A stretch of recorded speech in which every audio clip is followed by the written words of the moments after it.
Hi everybody, I'm calling in from Sydney, Australia. Unfortunately, in the middle of lockdown, we handled COVID quite well over, let's say, the peak period, with the rest of the world was suffering. But unfortunately, our vaccination rates haven't been good enough for me to get there and join you all. So we'll be doing this one remotely, but we'll try and keep it as upbeat and as entertaining as possible for you all. So my session is around L&D practitioners becoming agents for global change. And it's something that I really believe in. It's something that I think is completely possible, especially when we look at what's out there, and especially in my experience as the CEO of Edap. And I think that it's something that you can all get involved in. And I think at the end of this session, you will have the opportunity to have a think about how you could become an agent for global change and make a contribution yourself. So as I go through this, you'll be able to think, is this something I'd like to get involved in? Do I have some subject matter that I think would be fantastic? And there'll be a way for you to contribute. But that's what we're going to talk about is can L&D practitioners make a difference outside their organization or outside of their immediate sphere of influence? So let's get some background.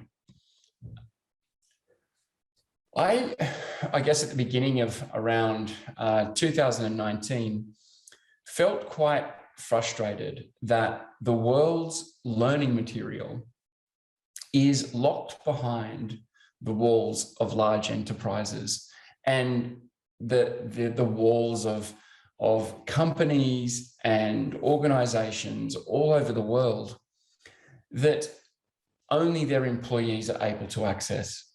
And I know that that sounds, a little bit strange, but for me, skills like something we always talk about as practitioners, we talk about soft skills a lot. They're not necessarily IP or a source of differentiation for one company versus another. One company is not going to succeed necessarily purely because they have access to better soft skills material than another.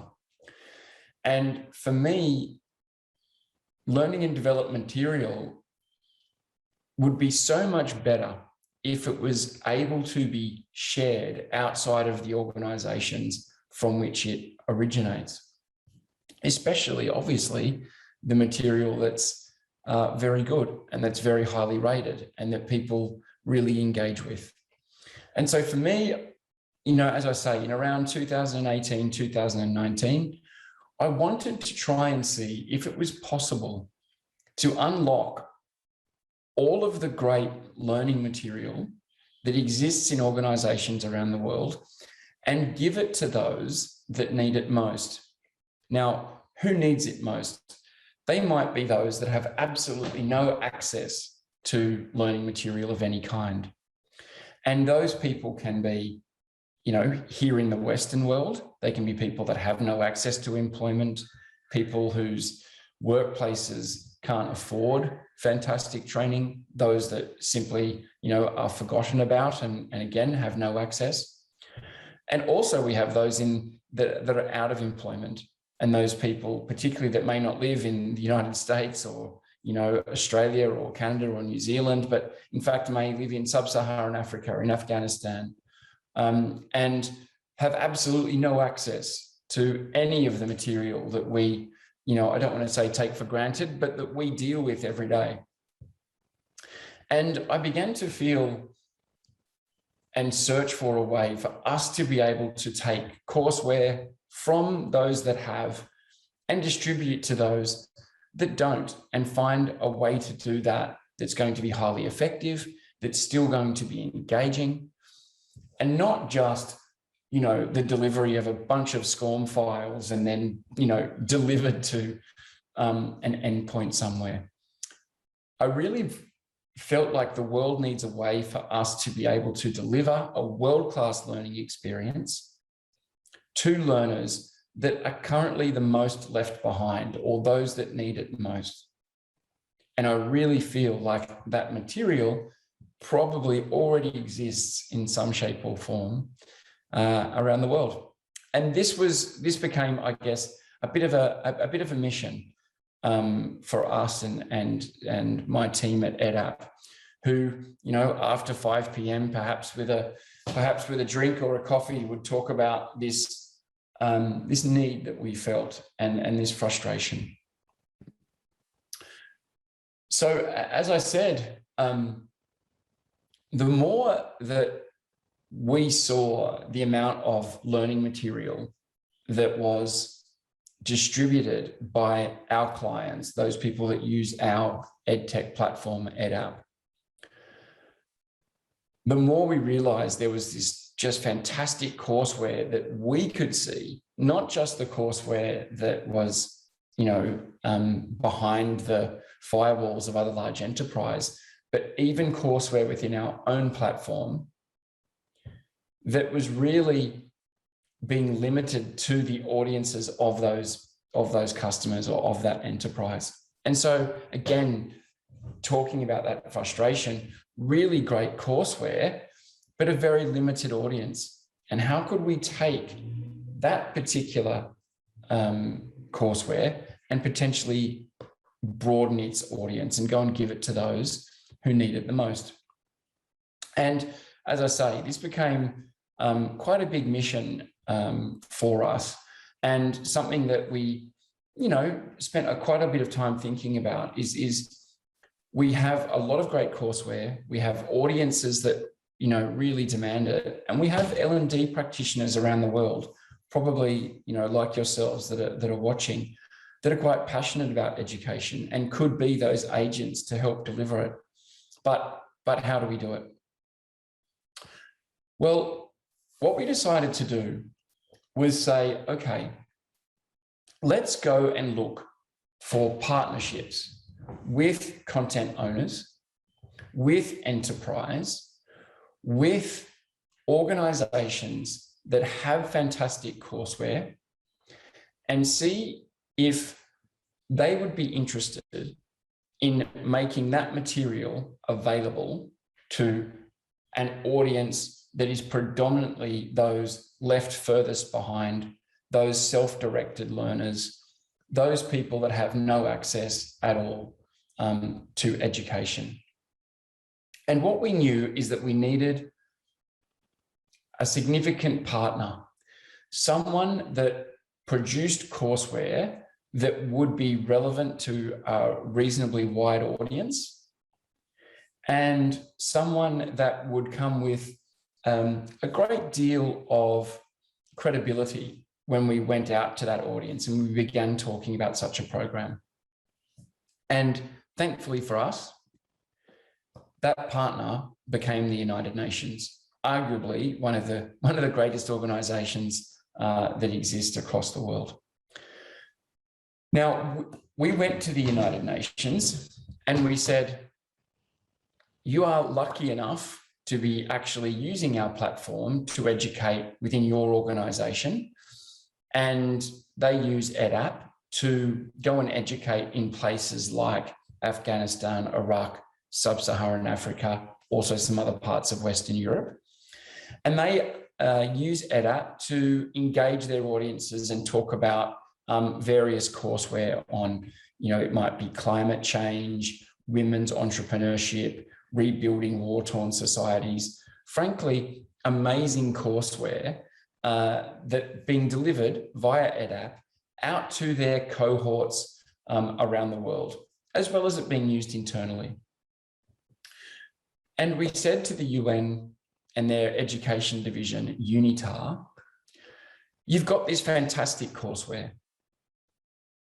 What we would like to do is see if we could take that courseware and open it up publicly.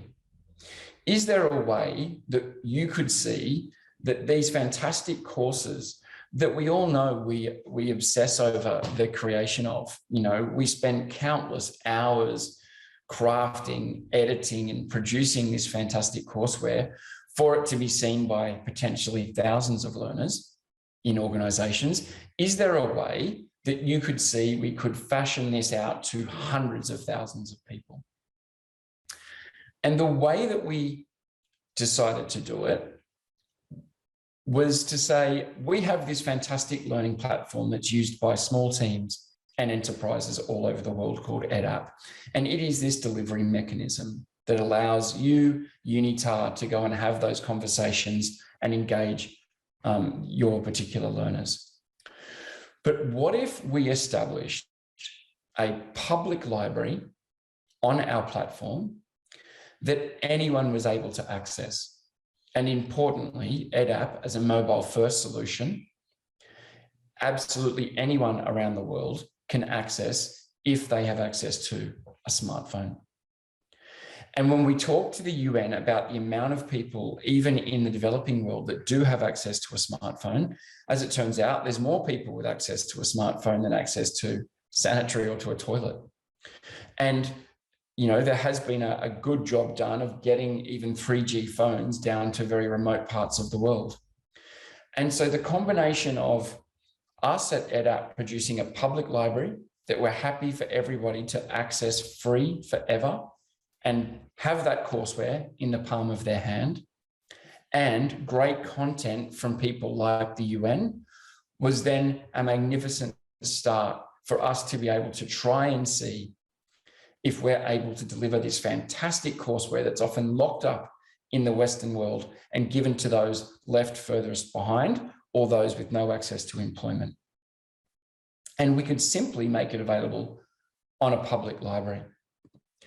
And what we did is we began with the courseware that Unitar had already put together. So as I said, you know, gender and sustainable development, women's entrepreneurship, what is gender and gender equality.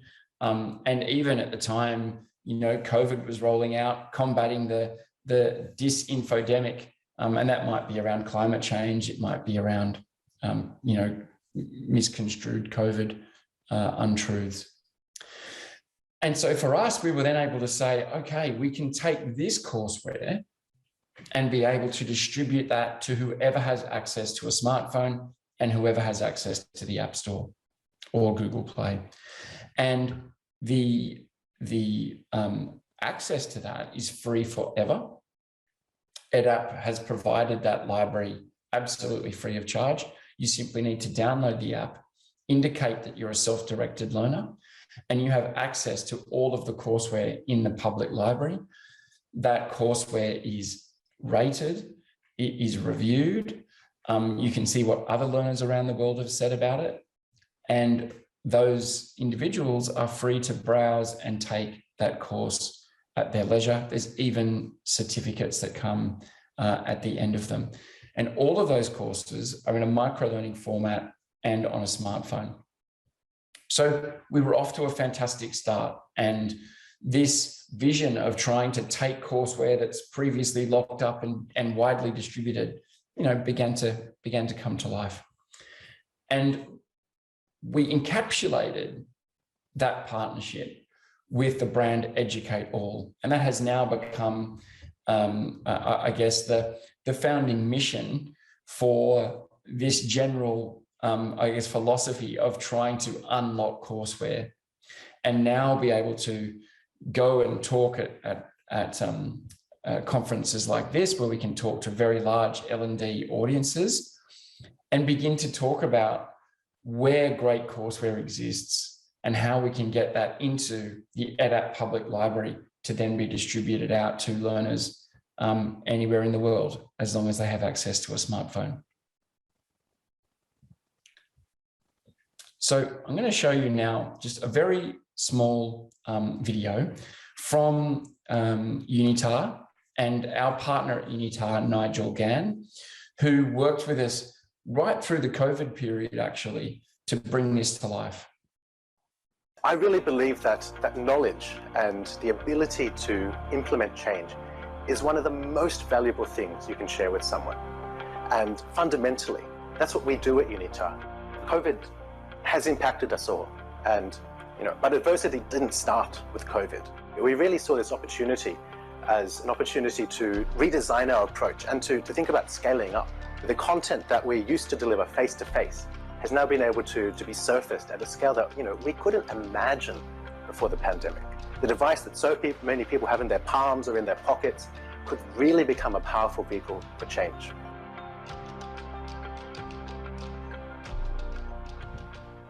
So that was a little bit from Nigel at Unitar, talking about the ability now for all of their fantastic courseware to be able to be distributed, not just to the groups that Unitar educate, but that courseware also makes its way into our public library.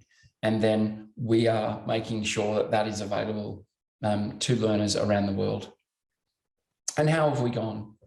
Well, in 2020, we've seen over 3 million lessons completed in over 90 countries around the world.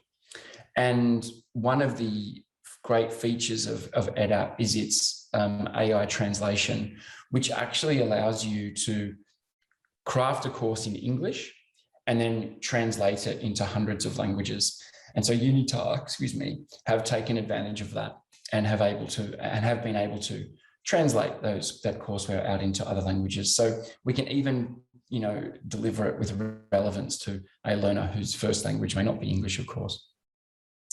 And so far we've touched, around 20,000 self-directed learners that otherwise wouldn't have had access to any form of education.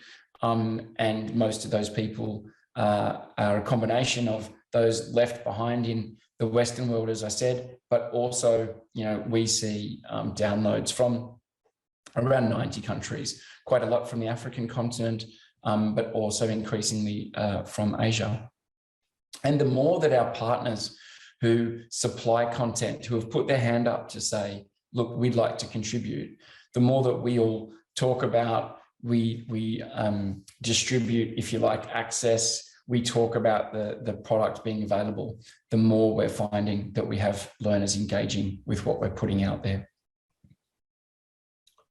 So now we're going to hear from another group outside of Unitar who have also chosen to get involved.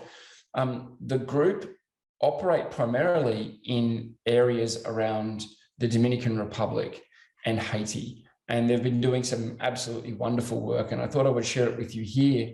So again, to help inspire you as to what can be done with this courseware that we're able to unlock. All right. Hello, everyone from the Dominican Republic. I'm Marlena Mecuesta, the Program Director of Move Up. I have always loved the intersection of education and entrepreneurship, and now through Move Up, I'm able to do that every single day. So at Move Up, we equip under-resourced populations with actionable knowledge that changes their lives. And we do that on a digital platform powered entirely by Edap. So basically what we seek to do is we help the very economically vulnerable people living in poverty or extreme poverty get the education they need and make a lifelong change. And so we do that through our relationship with our different clients and partners. We work with microfinance institutions and nonprofit organizations, and they in turn help reach our users. They have, of course, a huge interest in helping these individuals learn important materials, whether it be personal finance, parenting skills, learning from home, etc. And so our digital learning platform, which has more than 300 lessons on Edap, really provides them what they need to be able to make those steps moving forward. And so, thinking a little bit through our playbook, pre-COVID, we really felt like we got into the swing of things. I come from a measurement and evaluation background. And so what we did was we would go to our users. We would meet them where they were. So we would do focus groups in homes and in local communities. We would do individual surveys as well. I would literally go and sit in someone's kitchen and figure out how they work, how they live, how they learn, and what they want to learn. We would even crash medical trips around the country in clinics and talk to people while they were waiting to get served. And really then what we did was we came back to our city apartments here in Santo Domingo, and we sat down and we said, okay, what did we see? And how can we make this into a lesson that would help these individuals make a change? And so really our playbook strategy was observe, then learn and research, brainstorm, design, revise, and then teach through EdApp. And it was very high touch. Our clients often with new courses, they would go into the communities, they would sit with people, and they would show them how lessons worked. And so when COVID struck, it just all fell apart. It completely fell apart. The Dominican Republic went into a complete lockdown at the end of March. I think right when our first cases came to the country. And so what happened was there were no businesses open. There was this curfew that we had to be in our homes between 5 p.m. and 5 a.m. And if you were out after that, you would get thrown into jail. And so there was no way for our clients to get to our end users, and there was no way for us to be able to talk to those users, with the exception of through the mobile app. And so things started getting from worse to even more worse. And my husband works in a humanitarian organization as well, started getting calls from people who were starving. I still remember the day my husband heard from a woman that she had only eaten rice for the last month. And I, through my phone calls with my users and through their interaction on the app, I saw three big issues coming forth. You know, a lot of our users are single mothers, and they were just experiencing this deep sense of loneliness. I'm all alone in the world, and now there's this crisis, and I have 5 kids at home, and I don't know what to do. We also were seeing so much misinformation get promoted. So especially in rural communities, fake news travels way faster than accurate news. And when it comes to a global pandemic, things just were getting out of hand. And so people were getting really scared. And then finally, I was starting to see our users and people that we were trying to reach moving into this fight and flight mode. And when I say fight and flight, I mean, you know, when people don't have, for example, their basic needs met, they start getting desperate and looking to other places, right? You know, there's this famous comic that shows a mother, and she's trying to decide if she should go out and find food for her kids that day because they're so hungry, but the police is telling everyone to stay in home because of COVID. And so it really, really started to impact our users and my team. We were carrying this really heavily. And I remember the story that really changed everything for us in our playbook was when a pastor who we're working with called me. And he lives in a community right by the large garbage dump outside of the city. And the members of his community before COVID, they're called divers. And what they do is they go into the garbage dump, they pick out stuff, and they resell it. And that's how they make their living. Well, with COVID, they closed down the garbage dump. And some members of the community were very angry about the closure, and so they caught it on fire. And so you're seeing a picture of the garbage dump on fire. The fire lasted over a month. There was no way to put it out. And I got a call from this pastor, and he wanted to know how I was doing. Which was just amazing. And I asked him how he was, and he just frankly shared, I'm not good. People in the community have burnt plastic, like flying into their lungs and making them sick. And on top of that, we've all been on the water diet for the last week. And that's when it really just hit me. The fact that this community hadn't eaten for a week. And fortunately, through another humanitarian organization, I know we were able to get food to them for that day. But it really, really brought our users and their struggles straight into the homes of me and my team members. And we realized, wow, well, how can these individuals still want to learn. They don't necessarily have the food they need, but they still want to learn. So how can we meet them where they are in this hardship? And so with that, we threw out our playbook. And as the heavy stories continued to roll in, I realized I needed to equip my team with the operational tools that they needed to get to success. So before, we had been doing all of our lesson designing through Trello and Excel, and we actually made the switch onto Notion. And Notion has been an incredible solution for us. It's given us transparency, it's given us a clean look, and we've been able to make everything go onto that platform. That was very helpful. I also started doing weekly one-on-ones with my team members. And the weekly one-on-ones have just been a wonderful experience. What I normally do is I start with a vulnerable question that both of us have to answer. And it really just started to bring us together. And it made sure that my team knew that I cared deeply about each one of them and what they were going through. And then that allowed them, since they were being poured into, it allowed them to pour into our users when they were engaging with them and really be able to talk to them with empathy. And so we started thinking, okay, well, how do we rewrite the playbook? You know, where do we go from here? And we decided, okay, it starts with me. It starts with a deep empathy for our users and me being able to put myself into the user's shoes before I start writing a lesson. And so what we did was we called our top users and we talked to each of them for over 30 minutes. We had a list of questions, but we also just listened. And we heard their struggles, we heard the barriers that they're going through. We really got into, okay, what is going on in their life and how does this affect me as a content developer? You know, how do I write for that environment? And the other thing we did was we added, in every single lesson, we add an opportunity to receive feedback from our users. And this is something I absolutely love about Edap. So what we do is we ask in every single lesson, share a comment with us, share a testimony. How are you going to apply this tomorrow? Did you like it? Did you hate it? Tell us how we can make it better. And so what we're doing is we're saying, we're getting rid of this idea of I'm the expert teaching you, the user. And we're saying, no, help me help you to develop this platform. You know what you need, and I'm here to help. And that really just has completely transformed not just how our users learn, but how my team works. And so where are we now? Really, I would say there is no best practice. We don't have a written playbook. There is just a humble exchange of knowledge between us, those providing the content, that is me and MoveUp and my team, and those who receive it and give us feedback on how to make it better, meaning the users that are going through stuff. And our playbook's never finished. It's rather this constant empathetic evolution of good ideas between those who are hopefully providing helpful new content, meaning MoveUp, and those who are testing out those concepts in the harsh reality they live in.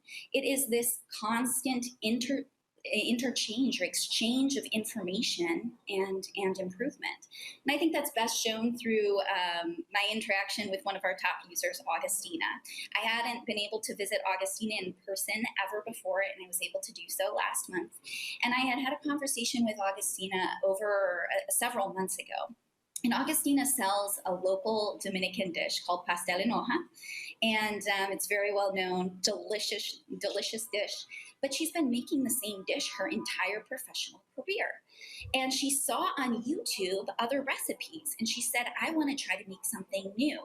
But unfortunately, Augustina doesn't know how to measure. And so I listened to her share this and her desire to learn how to measure. And I went back to my team members. And I chose one of our great team members and said, hey, can you develop a lesson on how to measure? And she really, really dug into that process and thought, okay, what are the barriers that Augustina may have in education? How do I need to address that through a lesson on measurement? How can I make this process easier for her? And how can I get her to learn this learning objective by the end of a micro lesson? And I was able to go to Augustina's house and watch her take that lesson for the first time. And as I watched her fly through and she earned every single star and she showed me all the stars and she celebrated and I saw that light bulb go off as she learned how to measure, I thought, this is it. This is how we move forward. And so I guess to finish up here, I would say if there are any rules to our playbook, they're really just centered around MoveUps. And the first value is obviously respect, right? Respect meaning a sincere understanding that all of us humans are created with equal dignity and beautiful uniqueness. And when me and my team really realized that, then that led us to have this deep feel of empathy, which means we were able to feel and resonate with our users' struggles and their celebrations and really step into their shoes, as I mentioned before. And then that results in a desire for continual innovation. And when I say innovation, I mean that means that we're able to, through frequent and meaningful digital exchanges with our users, come up with innovative content to help them confront their daily challenges and make a little move up in their lives to become a bit more resilient. Thank you so much. So that was Marlena operating in the Dominican Republic. And as you've just heard, that was how they were able to take the Edap platform and the courseware that they are educating with in that area, and put some of that material in our public library for access to everybody. That's the Dominican Republic. Closer to home, especially for you all there in the United States, we also saw another movement called, the Black Lives Matter movement. And, when it began to surface, it was obvious to us that, again, the education around Black Lives Matter and education around a lot of those subjects seemed, again, like something that would be fantastic for those people that don't have access to secondary education or tertiary education, and indeed those people that aren't in employment. And so, again, we, in this case, reached out to a group that grew organically as a result of this movement, and called Design for Humanity, and a group of instructional designers based there in the US. And we were able to talk to them about our idea for the public library and how it worked. And again, be able to take some of their fantastic content. They used Edap internally to educate on and to actually learn how to be fantastic designers for the Design for Humanity organization. But then to be able to, again, place some of that material into our library that's accessed by, as I say, anyone with a smartphone. And so that's also been, I guess, another great example of where this concept of, education for all has come to fruition. And that's something that's happening, as I said, a little bit closer to home. Going back to the African continent, we have also seen countless examples of where Edap and the public library and Educate All has been able to be used to educate even on some quite, I would say, quite tough concepts. In this case, talking about, female genital mutilation, a practice that unfortunately is all too prevalent in some parts of Africa. And here again, the education around concepts like that and practices like that is obviously very important. And here we've seen an organization, Youth Hub, be able to take our platform, use it completely for free, and be able to educate those that need it the most on, as I say, a particularly sensitive topic, and be an agent for real change in that part of the world where clearly there does need to be some dramatic change. So again, whether it's in the United States, or whether it's in Africa, whether it's in the Dominican Republic, as we heard from Marlena, or whether it's Nigel talking about the United Nations and where they're able to use it, you can see that contributing to this public library and then Edap making it available free of charge out to anyone in the world to be able to access, you can see that vision is starting to be realized.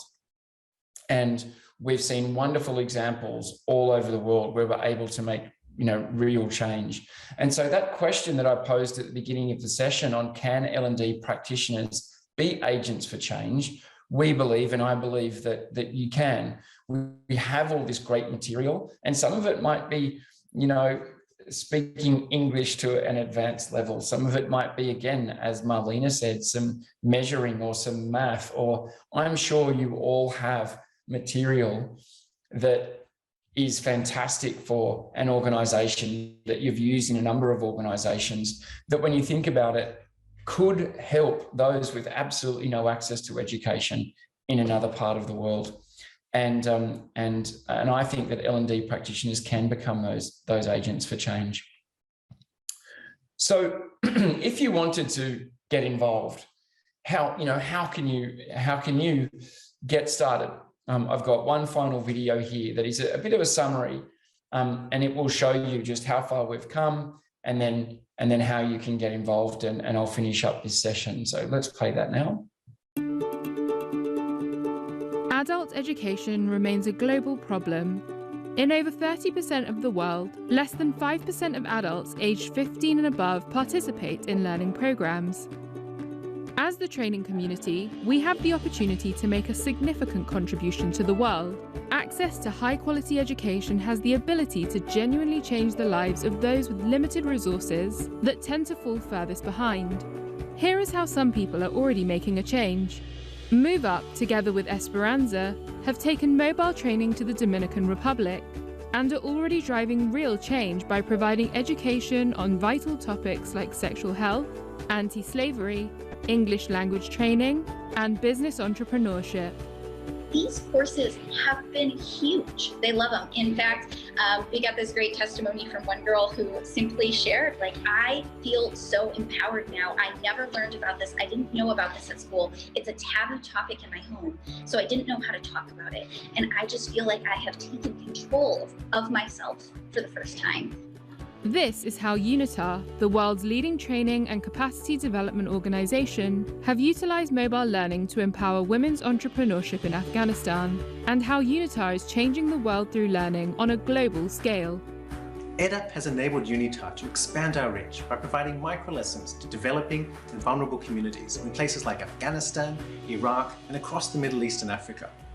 I didn't have the knowledge of entrepreneurship, how we can start a business, how we can develop a business and make it so successful. I learned all the knowledge, and now I'm working on making a business plan for my own business, for starting a startup in technology in Afghanistan. We are committed to democratizing training, and this is how you can get involved too. Together, the learning and development community can help empower and educate millions of learners around the globe by contributing high-quality, invaluable courseware to a library of content, where over 3 million lessons have been completed last year alone by people all over the world. By contributing courses, it could empower any individual, business owner, startup, aspiring entrepreneur, or small to medium business, regardless of industry.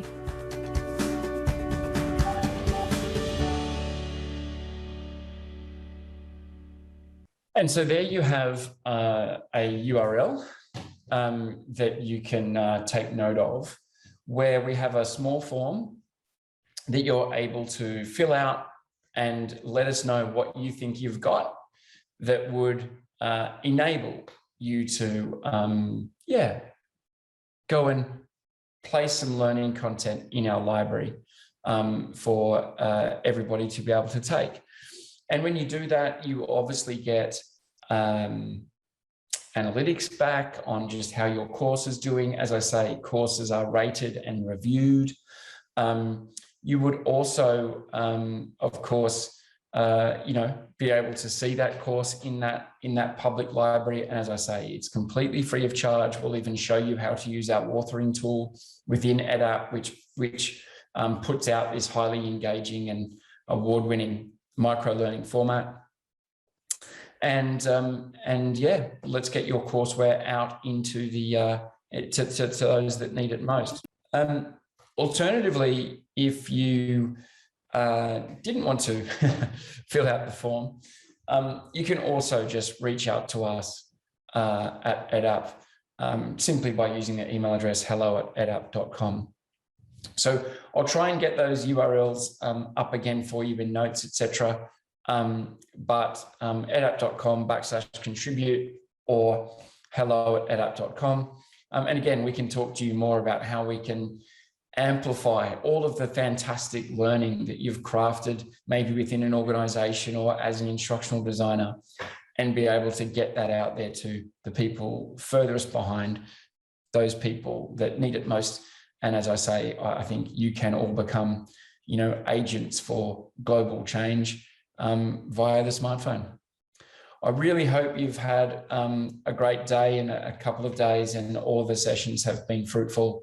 I really wish, obviously I could be there in person, but that's not possible at the moment. So I'll see you at ATD in 2022. I hope you enjoyed the session. I look forward to talking to hopefully many of you about this particular initiative. Thanks very much.